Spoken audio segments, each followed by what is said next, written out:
Tego wieczora Tris była rozdrażniona i niespokojna. Być może sprawił to wiatr wyjący wśród murów zamczyska. Tego wieczora wszyscy byli dziwnie podnieceni. Wiedźmini, wyjąwszy Geralta, stali się niecodziennie rozmowni, rzecz jasna. Mówili wyłącznie o jednym. O wiośnie, o zbliżającym się wyjeździe na szlak, o tym, co szlak im przyniesie, o wampirach, wywernach, leszych, lykantropach i bazyliszkach. Tym razem to Tris zaczęła ziewać i patrzeć w sufit. Tym razem to ona milczała. Do czasu, gdy Eskel zwrócił się do niej z pytaniem, którego oczekiwała. A jak naprawdę jest na południu, nad Jarugą? Warto kierować się w tamte strony? Nie chcielibyśmy wpakować się w sam środek jakiejś awantury. Co nazywasz awanturą? No wiesz, Zająknął się. ciągle nam opowiadasz o możliwości nowej wojny, o ciągłych walkach na pograniczu, o rebeliach na zajętych przez Nilfgaard ziemiach. Wspominałaś, że mówi się o tym, że Nilfgaardczycy mogą ponownie przekroczyć Jarugę. A co tam? Powiedział Lambert. Tłuką się, rżną, siekają nawzajem bez ustanku od setek lat. Nie ma się czym przejmować. Ja już zdecydowałem. Ruszam właśnie na dalekie południe. Do Sodden, Mahakamu i Angrenu. Wiadomo, że tam, którędy szły wojska, zawsze mnożą się straszydła. W takich miejscach zawsze najlepiej się zarabiało. Fakt. Potwierdził Cohen. Okolice się wyludniają. Po wsiach same baby, które nie umieją sobie radzić. Kupa dzieci bez domu i opieki, szwendających się dookoła. Łatwy łup przyciąga potwory. A panowie baronowie, Dodał Eskel. panowie komesi i starostowie mają głowy zaprzątnięte wojną. Nie starcza im czasu, by chronić poddanych. Muszą wynajmować nas. To wszystko prawda. Ale z tego, co Tris nam opowiadała przez całe wieczory, wynika, że konflikt z Nilfgaardem to poważniejsza sprawa. Nie jakaś tam lokalna wojenka. Czy tak, Tris? Nawet jeżeli, Powiedziała zjadliwie czarodziejka. to chyba wam to na rękę. Poważna, krwawa wojna sprawi, że będzie więcej wyludnionych wsi, więcej owdowiałych bab. Wręcz zatrzęsienie osieroconych dzieci. Nie rozumiem twego sarkazmu. Geralt odjął dłoń od czoła. Naprawdę nie rozumiem, Tris. Ani ja, dziecinko. Uniósł głowę Wesemir. O co ci chodzi? O te wdowy i dzieci?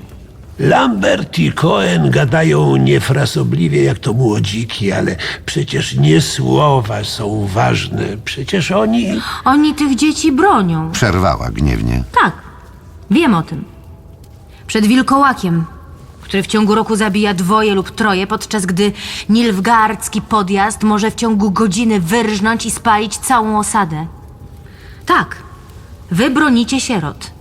Ja natomiast walczę o to, by sierot było jak najmniej. Walczę z przyczynami, nie ze skutkami. Dlatego jestem w Radzie Foltesta z Temerii. Zasiadam tam razem z Felkartem i Kairą Metz. Radzimy, jak nie dopuścić do wojny, a gdyby do niej doszło, jak się obronić. Bo wojna wisi nad nami jak sęp. Nieustannie. Dla was to awantura. Dla mnie to gra, stawką w której jest przetrwanie. Jestem w tę grę zaangażowana. Dlatego wasza obojętność i niefrasobliwość boli mnie i obraża. Geralt wyprostował się. Spojrzał na nią. Jesteśmy wiedźminami, Tris. Czy nie rozumiesz tego? Co tu jest do rozumienia? Czarodziejka potrząsnęła kasztanową grzywą. Wszystko jest jasne i klarowne. Wybraliście określony stosunek do otaczającego was świata. To, że za moment ten świat może zacząć walić się w gruzy, mieści się w tym wyborze. W moim się nie mieści. To nas różni. Nie jestem pewien, czy tylko to.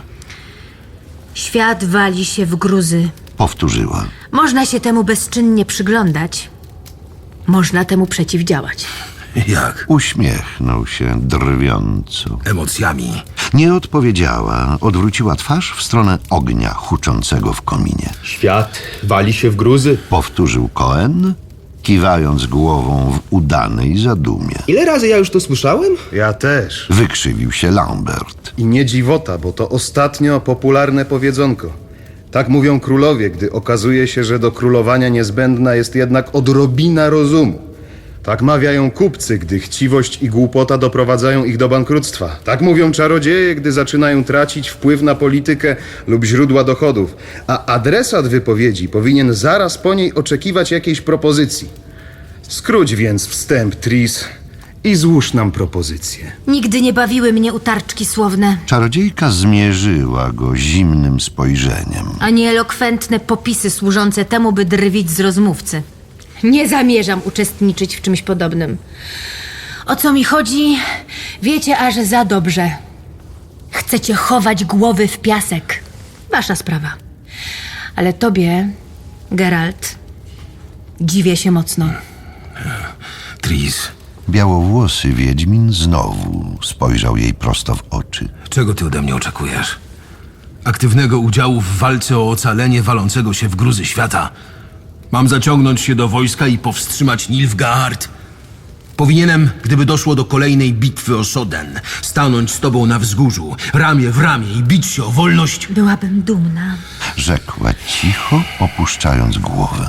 Byłabym dumna i szczęśliwa, mogąc walczyć u twojego boku. Wierzę. Ale ja nie jestem na to dość szlachetny. I nie dość mężny. Ja nie nadaję się na żołnierza i bohatera.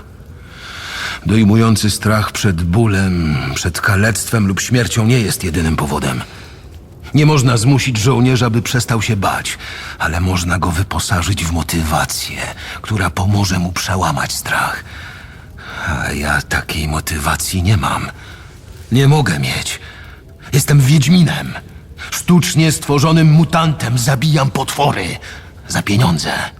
Bronię dzieci, gdy rodzice mi zapłacą. Jeśli zapłacą mi nilfgaardcy rodzice, będę bronił nilfgaardzkich dzieci. A jeśli nawet świat legnie w gruzach, co nie wydaje mi się prawdopodobnym, będę zabijał potwory na gruzach świata dopóki jakiś potwór mnie nie zabije. To jest mój los. Moja motywacja. Moje życie i mój stosunek do świata. I nie ja go wybrałem. Zrobiono to za mnie. Jesteś rozgoryczony, Stwierdziła, nerwowo szarpiąc pasemko włosów. albo udajesz rozgoryczonego. Zapominasz, że cię znam? Nie odgrywaj przede mną nieczułego mutanta, pozbawionego serca, skrupułów i własnej woli. A przyczyny rozgoryczenia odgaduję i rozumiem je. Przepowiednia Ciri. Prawda? Nie, nieprawda. Odpowiedział chłodno. Widzę, że jednak mało mnie znasz. Boję się śmierci jak każdy, ale z myślą o niej oswoiłem się już bardzo dawno temu, nie mam złudzeń. To nie jest użalanie się nad losem, Tris. To zwykła, chłodna kalkulacja. Statystyka. Jeszcze żaden wiedźmin nie zmarł ze starości w łóżku, dyktując testament. Żaden. Ciri nie zaskoczyła mnie, ani nie nastraszyła. Wiem, że umrę w jakiejś śmierdzącej padliną jamie, rozszarpany przez gryfa, lamię lub manticore. Ale na wojnie nie chcę umierać, bo to nie jest moja wojna. Dziwię ci się. Odrzekła ostro. Dziwię się, że tak mówisz. Dziwię się twojemu brakowi motywacji. Jak zechciałeś uczenie określić lekceważący dystans i obojętność? Ty byłeś w Soden, w Angrenie i na Zarzeczu. Wiesz, co stało się z Cintrą. Wiesz, co spotkało królową Kalantę i kilkanaście tysięcy tamtejszych ludzi. Wiesz, przez jakie piekło przeszła Ciri. Wiesz, dlaczego ona krzyczy po nocach. Ja również to wiem, bo ja też tam byłam. Ja również boję się bólu i śmierci. Dzisiaj boję się jeszcze bardziej niż wtedy. mam po temu powody. Co do motywacji, to wtedy wydawało mi się, że mam jej równie mało co ty. Miały mnie, czarodziejko, obchodzić losy Soden, Brugge, Cintry czy innych królestw? Kłopoty mniej lub bardziej udolnych władców, interesy kupców i baronów? Byłam czarodziejką. Też mogłam powiedzieć, że to nie moja wojna, że mogę na gruzach świata mieszać eliksiry dla Nilfgaardczyków. Ale stanęłam wtedy na wzgórzu, obok Wilgefortza, obok Artauda Terranowy, obok Ferkarta, obok Enid Findabar i Filipy Eilhart, obok twojej Yennefer, obok tych, których już nie ma.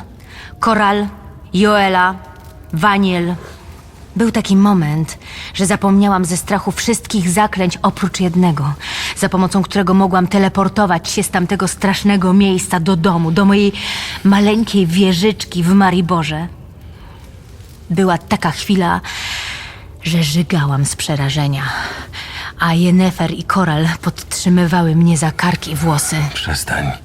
Przestań, proszę. Nie, Geralt, nie przestanę. Przecież chcesz wiedzieć, co się stało tam, na wzgórzu. Posłuchaj więc. Był huk i płomień. Były świetliste groty i rozrywające się kule ognia. Był wrzask i łoskot. A ja nagle znalazłam się na ziemi na jakiejś kupie zwęglonych, dymiących szmat i nagle zrozumiałam, że ta kupa szmat to jest Jol. A to obok to coś okropnego, ten kadłub bez rąk i nóg, który tak makabrycznie krzyczy, to jest Koral. I myślałam, że krew, w której leżę, jest krwią Koral. Ale to była moja własna. I wtedy zobaczyłam, co mi zrobiono. I zaczęłam wyć. Wyć jak bity pies, jak krzywdzone dziecko. Zostaw mnie! Nie obawiaj się, nie rozpłaczę się. Nie jestem już dziewczynką z wieżyczki w Mariborze. Psia krew, ja jestem Tris Merigold. 14 poległa spod Sodden. Pod obeliskiem na wzgórzu jest 14 grobów. Ale tylko 13 ciał. Zdumiewa cię, że mogło dojść do takiej pomyłki? Nie domyślasz się? Większość zwłok była w trudnych do rozpoznania kawałkach. Nikt tego nie segregował. Żywych też trudno było się doliczyć. Z tych, którzy dobrze mnie znali, przy życiu została tylko Yennefer, a Yennefer była niewidoma. Inni znali mnie przelotnie. Zawsze rozpoznawali po moich pięknych włosach. A ja ich, cholera jasna, już nie miałam. Geralt objął ją mocniej. Już nie próbowała go odpychać. Nie pożałowano nam najsilniejszych czarów, Podjęła głucho. zaklęć, eliksirów, amuletów i artefaktów. Niczego nie mogło zabraknąć dla okaleczonych bohaterów ze wzgórza. Wyleczono nas, połatano, przywrócono dawny wygląd, oddano włosy i wzrok. Prawie nie widać śladów, ale ja już nigdy nie założę wydekoltowanej sukni, Geralt. Nigdy. Wiedźmini milczeli. Milczała również Ciri, która bezszelestnie wśliznęła się do Halli i zatrzymała w progu, kurcząc ramiona i splatając ręce na piersi. Dlatego Powiedziała po chwili czarodziejka. nie mów mi o motywacji. Zanim stanęliśmy na tym wzgórzu, ci z kapituły powiedzieli nam po prostu: tak trzeba. Czyja to była wojna? Czego myśmy tam bronili? Ziemi? Granic? Ludzi i ich chałup? Interesów królów? Wpływów i dochodów czarodziejów? Ładu przed chaosem? Nie wiem. Ale broniliśmy, bo tak było trzeba. I jeśli zajdzie konieczność, stanę na wzgórzu jeszcze raz. Bo gdybym tego nie zrobiła, to znaczyłoby, że tamto było niepotrzebne i nadaremne. Ja stanę obok ciebie! Krzyknęła cienko Ciri. Zobaczysz, że stanę! Zapłacą mi ci Nilfgaardczycy za moją babkę, za wszystko! Ja nie zapomniałam! Bądź cicho! Warknął Lambert. Nie wtrącaj się do rozmów dorosłych. Akurat! Tupnęła dziewczynka, a w jej oczach rozgorzał zielony ogień. Myślicie, że po co ja się uczę walczyć mieczem? Chcę go zabić! Tego czarnego rycerza z Cintry, tego ze skrzydłami na hełmie! Za to, co mi zrobił, za to, że się bałam i... zabiję go! Dlatego się uczę! A zatem przestaniesz się uczyć. Powiedział Geralt głosem zimniejszym niż mury Kaer Morhen. Dopóki nie pojmiesz, czym jest miecz i czemu ma on służyć w dłoni Wiedźmina, nie weźmiesz go do ręki. Nie uczysz się, by zabijać i być zabitą. Nie uczysz się zabijać ze strachu i nienawiści, ale by móc ratować życie. Własne i innych. Dziewczynka zagryzła wargi, drżąc z podniecenia i złości. Zrozumiałaś. Ciri raptownie poderwała głowę. Nie! Nie zrozumiesz więc tego nigdy. Wyjdź. Geralt, ja... Wyjdź. Ciri zakręciła się napięcie, przez chwilę stała niezdecydowanie, jak gdyby czekając na coś, co nie mogło nastąpić. Potem szybko pobiegła po schodach. Usłyszeli, jak huknęły drzwi. Za ostro, wilku. Powiedział Wesemir. O wiele za ostro. I nie należało tego robić w obecności Tris. Więź emocjonalna. Nie mów mi o emocjach. Mam dość gadania o emocjach. A dlaczego? Czarodziejka uśmiechnęła się drwiąco i zimno. Dlaczego, Geralt? Ciri jest normalna. Odczuwa normalnie. Przyjmuje emocje naturalnie, bierze je takimi, jakimi w istocie są. Ty, rzecz jasna, nie rozumiesz tego i dziwisz się. Zaskakuje cię to i drażni. To, że ktoś może odczuwać normalną miłość, normalną nienawiść, normalny strach, ból i żal, normalną radość i normalny smutek. Że właśnie chłód, dystans i obojętność uważa za nienormalne. O tak, Geralt, ciebie to drażni. Drażni do tego stopnia, że zaczynasz myśleć o podziemiach Kaer Morhen, o laboratorium, o zakurzonych butlach pełnych mutagennych trucizn. Tris! Krzyknął Wesemir, patrząc na zbielałą nagle twarz Geralta. Ale czarodziejka nie dała sobie przerwać. Mówiła coraz szybciej, coraz głośniej. Kogo ty chcesz oszukać, Geralt? Mnie? Ją? A może siebie samego? Może nie chcesz dopuścić do siebie prawdy, którą zna każdy oprócz ciebie? Może nie chcesz zaakceptować faktu, że w tobie emocji, ludzkich uczuć nie zabiły eliksiry i trawy? Ty je w sobie zabiłeś, ty sam! Ale nie waż się zabijać ich w tym dziecku! Krzyknął, zrywając się z krzesła. Milcz, Marigold! Odwrócił się. Bezbronnie opuścił ręce. Przepraszam. Powiedział cicho. Wybacz mi, Tris. Szybko ruszył ku schodom, ale czarodziejka zerwała się błyskawicznie, przypadła do niego, objęła, Nie wyjdziesz sam. szepnęła. Nie pozwolę, byś był sam.